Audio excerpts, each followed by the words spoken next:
Alhamdulillah, 1/3 of Ramadan is gone by, and we ask Allah subhanahu wa ta'ala grant as we always make dua. May the rest of Ramadan be the best of our Ramadan. Ameen ya Rabbal Alameen.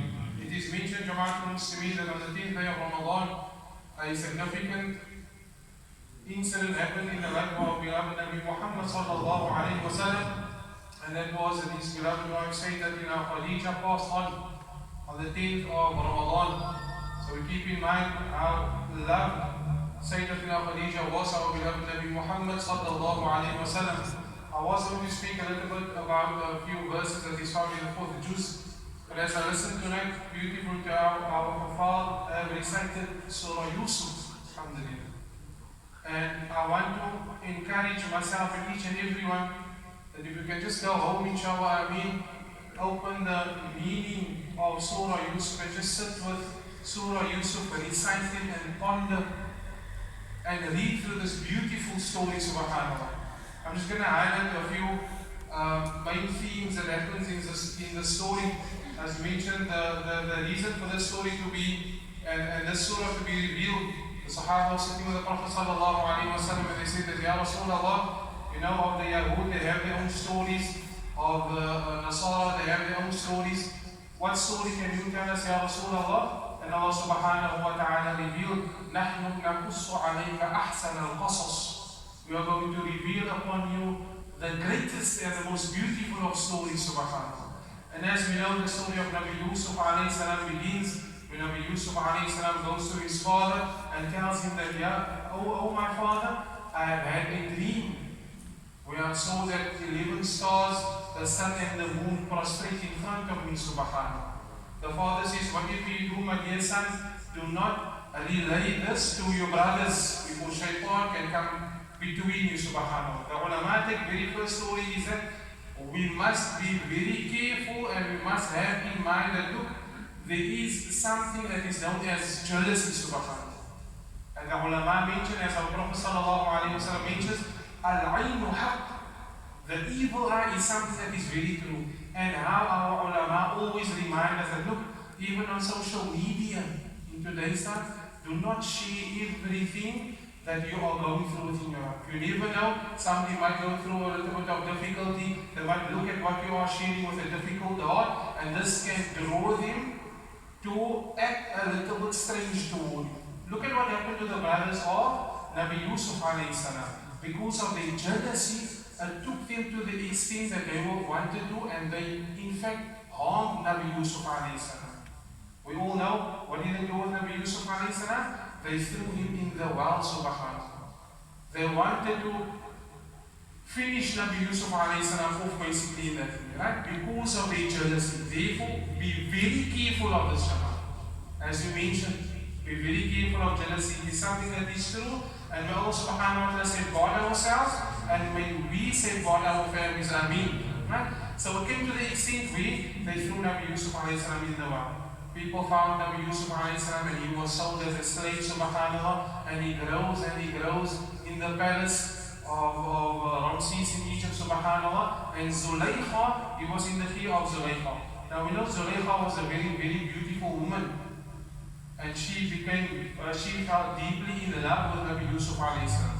Right? And the story says that as they were in the room and Zulaykha approached her, right, because she was crazy in love with Nabi Yusuf alayhi salam. And what Nabi Yusuf alayhi salam did, he fought against that temptation as a young man. And وَاسْتَبَقَ الْبَابَ, they ran to the door, subhanAllah. Right? And then the master was saying then, the Zulaykha said that, look, how are we going to punish him? You want to do wrong to me? And then there was a witness that said, look, if his shirt is torn from the back, and then he is speaking the truth. If it was from the front, then he is a liar. And it was shown that it was torn from the back, subhanAllah. Nabi Yusuf alayhi salam as a young man in this temptation. The second story is that may Allah subhanahu wa ta'ala safeguard our youth from the temptations and the fitna fasad in today's time, subhanAllah. What we went through when we were young is nothing compared to what these youngsters are going through today.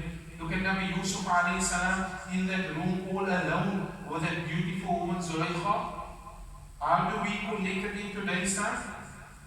That room is our cell phone, subhanAllah. Right? And as she beautifully mentioned, there is in today's time reality that addiction to that, looking at that which is wrong, pornography. Allah subhanahu wa ta'ala said, God is all. Yeah, that youngster Nabi Yusuf alayhi salam, he is in that room, Zulaykha is trying to get his attention, but what did he do? He turned his back to that temptation, subhanAllah. Why? Because this is not pleasing to Allah subhanahu wa ta'ala. We find ourselves in today, our youngsters, closed doors, mommy and daddy isn't there, on the phones, that Zulaykha is coming on that phone, in the form of a strange woman, right? Not properly dressed. What should our attitude be towards that? That's why I say, youngsters, read the story of Nabi Yusuf alayhi salam. What was his attitude towards that? He turned his back towards that, subhanAllah. And may Allah subhanahu wa ta'ala grant that our youngsters and ourselves as well, the temptations and the fitna and the fasad that they are exposed to today, may Allah subhanahu wa ta'ala grant them the strength so that they can turn their backs towards that temptation. And may our youth and ourselves, inshallah, be a means of attracting others to goodness. And may they not peer pressured into doing that which is wrong. And look how Nabi Yusuf alayhi salam came and he was successful, subhanAllah. Down the line as well, Nabi Yusuf alayhi salam was even thrown in prison, subhanAllah. What was his mindset? And this is the mindset of a believer is so powerful that absolutely nothing can get him down. Nabi Yusuf alayhi salam was thrown in prison. What did Nabi Yusuf alayhi salam do? He never went into a state of depression or what is happening to me. He took that opportunity, those who were around him, he gave da'wah, subhanAllah. And they believed in his message, subhanAllah.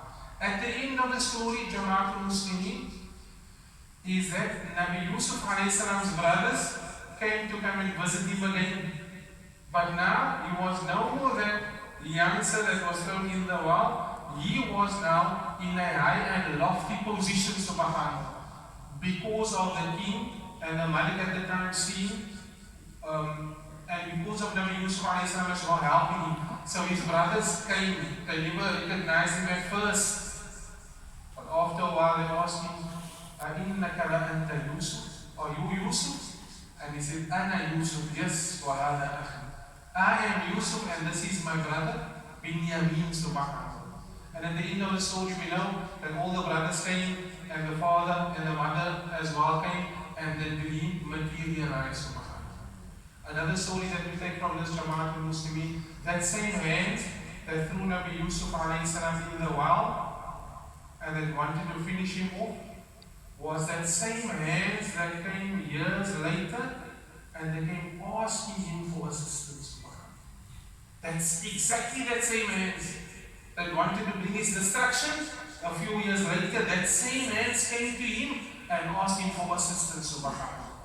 End of the story that Nabi Yusuf alayhi salam subhanahu wa ta'ala says, if you have Allah subhanahu wa ta'ala on your side, there is absolutely nothing that can bring you down. And if you have Allah, you will indeed be successful. We ask Allah subhanahu wa ta'ala to grant us, inshallah, ameen, that we can take lessons from everything in our lives, especially in the Quran, and Allah subhanahu wa ta'ala grant that we and our youth can be steadfast on the deen and on the iman, inshallah, and Allah subhanahu wa ta'ala grant us all success, inshallah. Wa akhiru da'wana alhamdulillahi rabbil alamin. Al-Fatiha. بسم الله الرحمن الرحيم الحمد لله رب العالمين والصلاة والسلام على أشرف المرسلين سيدنا ونبينا ومولانا محمد صلى الله عليه وسلم. ربنا تقبل منا صلاتنا وصيامنا وقيامنا وركوعنا وسجودنا وتسبيحنا وجميع أعمالنا برحمتك يا أرحم الراحمين. ربنا تقبل منا القليل وسامحنا بالكثير ولا تؤاخذنا بالتقصير. اللهم اجعلنا ممن صام رمضان وقام رمضان إيمانا واحتسابا. سبحان ربك رب العزة عما يصفون وسلام على المرسلين والحمد لله رب العالمين.